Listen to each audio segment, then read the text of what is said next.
A voyage of hope and mercy for Gaza's besieged people was shattered when every 43 relief boats were stormed on the high seas, assault rifles raised. Another aid mission to war-torn Gaza crushed by Israel's naval blockade. The Marinette, the last vessel of the Global Sumud Flotilla, was intercepted by Israeli forces 66 nautical miles off Gaza's coast, having entered the raid zone.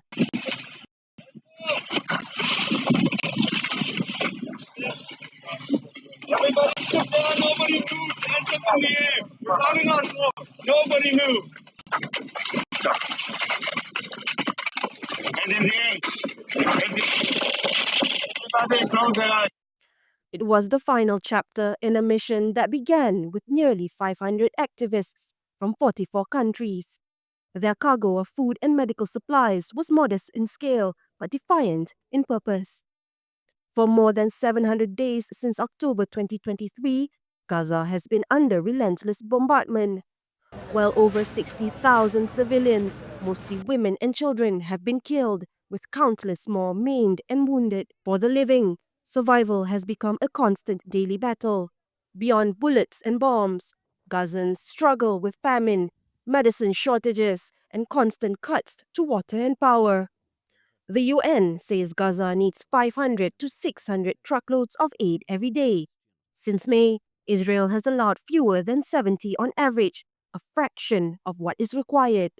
What does get through is sometimes seized by Israeli forces and settlers before reaching Gazans. It is for this very reason that those who volunteered to be on the GSF and many in Gaza saw the flotilla as the last option available.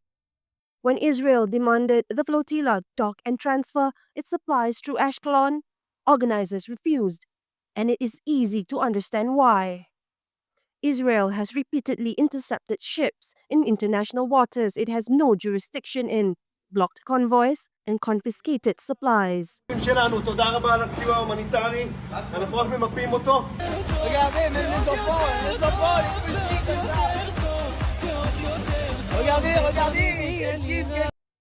For the GSF activists, this was not only about aid, but about confronting starvation as a weapon of war.